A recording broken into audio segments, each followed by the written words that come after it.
The Nova Guest List Podcast. With Kieran McGuinness. The very best in indie, alternative and homegrown music. From the seriously addictive Radio Nova. Yeah, that is Bedrooms on Radio Nova. That is a three-piece band from North Dublin.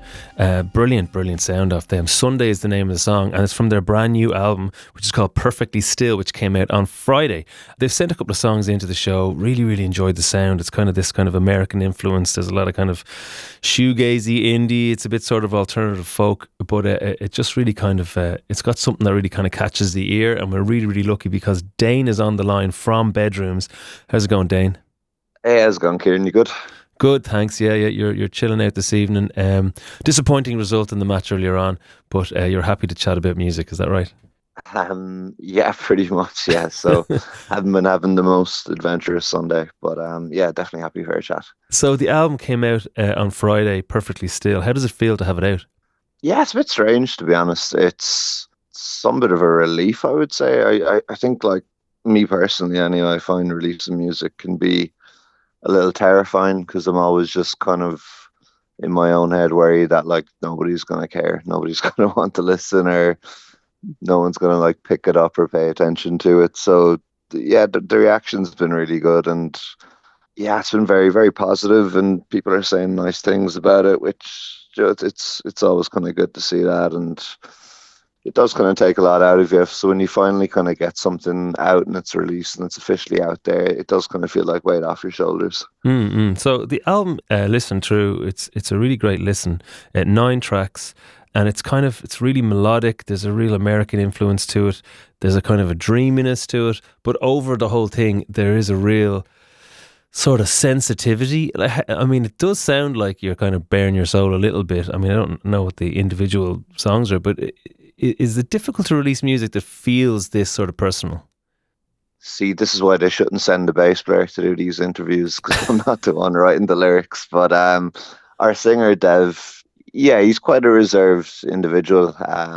He isn't one to really talk about his lyrics. He doesn't go into too much detail about them. But yeah, I think if you listen to the record, you can kind of, as you alluded to there, like someone kind of bearing their soul a little. And so I think there definitely is elements of that. I've never grilled him too hard on any of the kind of individual lyrics or anything like that.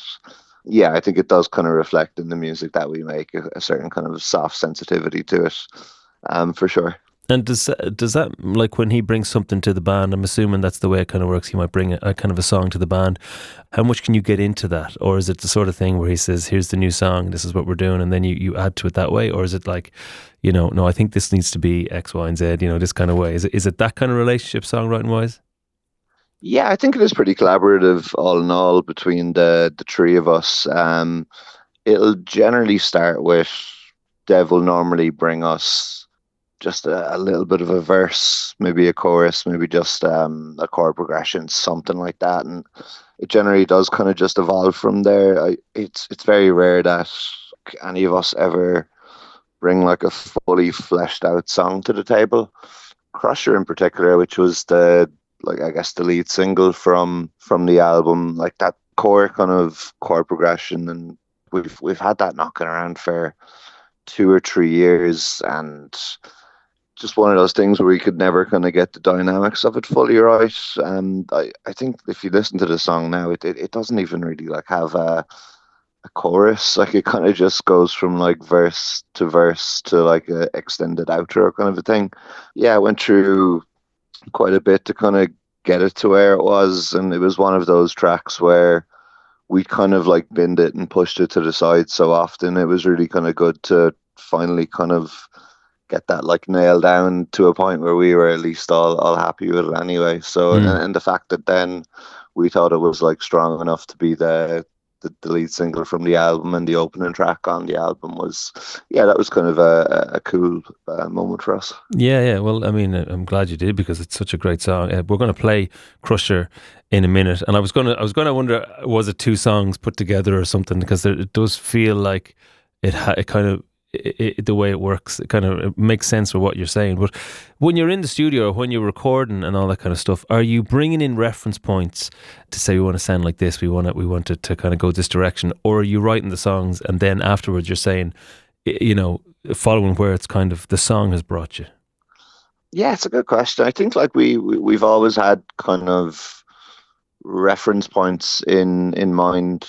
I think we recorded the album with Bill Ryder Jones. Like we're a huge fan of his music, and we've recorded our EP that came out a couple of years ago after Glow with him as well. So we kind of have a good working relationship with him in the studio and things. But yeah, like some of the reference points and bands that we've kind of talked about over the years and kind of bonded over stuff like Galaxy 500, Alex G, Pavement, Silver Jews, Big Teeth would be a recent one, Slow Pulp, and a recent band that we all really like. And kind of as you mentioned, like there's shoegaze influences, just kind of indie folk influences, slowcore, things like that.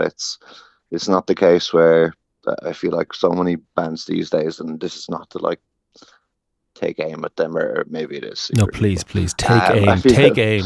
I feel that a lot of bands are just kind of maybe leaning into being a certain genre. Oh, we're a post-punk band. This is what we should sound like. This is kind of a formulaic type of thing blueprint that we need to follow. And we didn't really want to do something like that with our music. Yeah, I think we're always kind of just the crafting the song as best we can, really, and just kind of trying to do it the most justice that we can when we're in the studio. And obviously you have to be a bit conscious of time constraints, budget constraints, everything like that.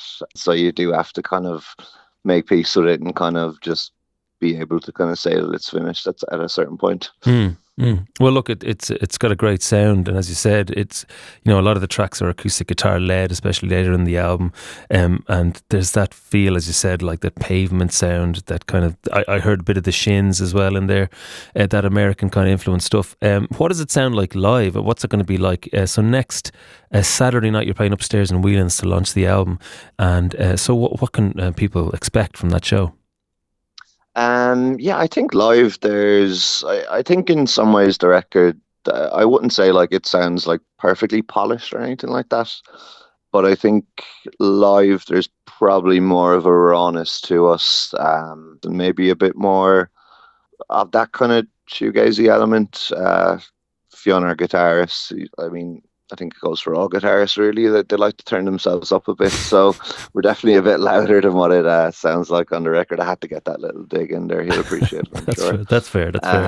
Maybe a bit more of an energy to us live than there is on the album. But I think the core of kind of the songs and how they take shape, I think we do a good job of playing that live as well. Great. Okay, brilliant stuff. Well, Dane, from the band Bedrooms, thanks so much for chatting to us, and go and see them live next Saturday night upstairs in Whelan's, and get the album Perfectly Still, which is out now. Thanks so much, Dane.